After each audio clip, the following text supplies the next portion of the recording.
नमस्कार दोस्तों, आज बात करते हैं एक बहुत महत्वपूर्ण खबर पर और डेवलपमेंट पे। तो खबर यह है कि भारत में जो इजराइल के राजदूत हैं रेविन अजार, उन्होंने कहा है कि जो पहलगाम अटैक हुआ है वो इजराइल पर 7 अक्टूबर को जो हमास ने अटैक किया है लगभग उसी की तरह का है या उससे प्रेरित है। तो आइए इस पूरी जानकारी का विश्लेषण करते हैं और समझने की कोशिश करते हैं कि रेविन अजार ने ऐसा क्यों बोला और इसके पीछे उनका क्या कारण था, और इजराइल और हमास की युद्ध और अब भारत भविष्य में क्या करेगा, इस सभी की जानकारी प्राप्त करते हैं। तो देखिए, भारत में जो इजराइल के राजदूत हैं रेविन अजार, उन्होंने कहा कि जो भारत पे अभी हाल में ही पहलगाम हमला हुआ है वो पूरी तरह से हमास के जो 7 अक्टूबर 2023 को इजराइल पर अटैक किया गया था उससे मिलता जुलता है, उससे प्रेरित है। तो अब पहले तो समझ लेते हैं कि आखिर वो 7 अक्टूबर 2023 को इजराइल पर हमास ने अटैक किया था वो क्या था।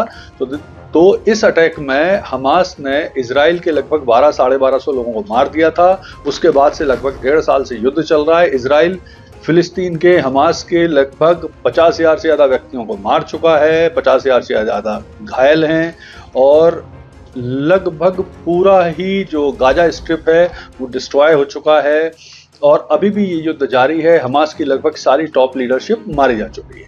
तो अब इस समय जो रेविन अजार हैं उन्होंने ऐसा क्यों बोला है, इसे और समझते हैं। और उन्होंने साथ में एक चीज़ और भी बोली है कि ये एक बहुत ही सुनियोजित हमला था जो निर्दोष नागरिकों पर किया गया था और ये आतंकवादियों की एक सी मानसिकता को भी दर्शाता है कि वो किस तरह से काम करते हैं। और हमास, आपको पता ही है कि इन पिछले लगभग 6 महीने से हमास के कुछ टॉप लीडर ऑलरेडी पाकिस्तान में मौजूद हैं, पीओके में मौजूद हैं। तो इस पर भी उन्होंने संकेत उठाते हुए बोला कि ये एक चिंताजनक बात है, इस क्षेत्र की सुरक्षा के लिए भी खतरा है।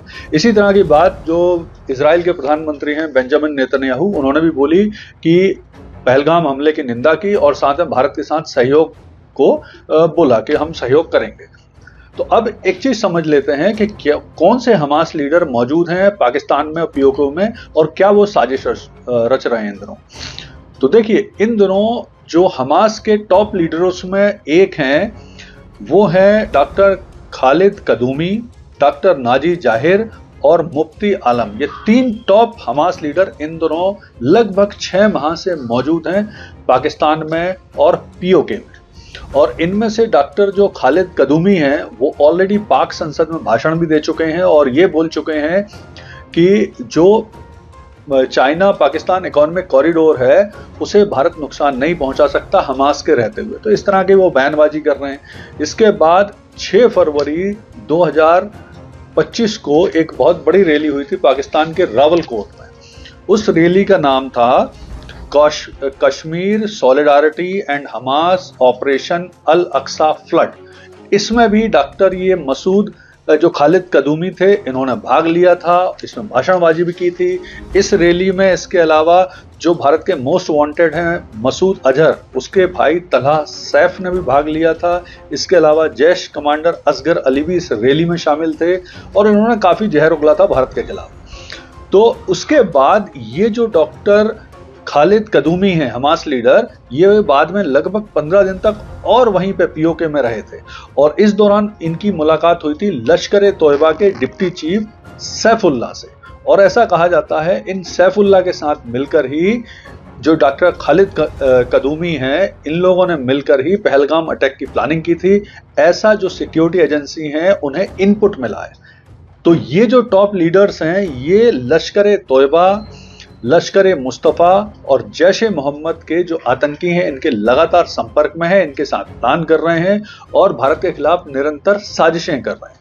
तो ये अब इनपुट लगभग जो भारतीय सुरक्षा एजेंसियों को मिल चुका है और फर्दर जांच करके इसको पक्का करने की कोशिश कर रहे हैं। तो अब इस बारे में इजराइल का क्या है। तो देखिए, इजराइल बहुत लंबे समय से भारत से मांग कर रहा है कि आप जो हमास है उसे आतंकी संगठन घोषित करें। देखिए, अमेरिका, इंग्लैंड और यूरोप के बहुत सारे देश ऑलरेडी हमास को आतंकी संगठन घोषित कर चुके हैं, लेकिन भारत ने अभी तक हमास को आतंकी संगठन घोषित नहीं किया है। तो अब मुझे लगता है ये समय आ गया है कि अब भारत भी हमास को आतंकी संगठन घोषित करे और इजराइल के साथ उनके जो आतंकवादी विरोधी गतिविधियों का उनके पास अनुभव है और उनसे जो सहयोग है वो लेने की कोशिश करें, जिससे भारत हमास को इस क्षेत्र में अपने पैर पसारने से या जो आतंकी संगठन है पाकिस्तान के उनके साथ सहयोग करने से रोक सके और उन्हें न्यूट्रलाइज कर सके। धन्यवाद।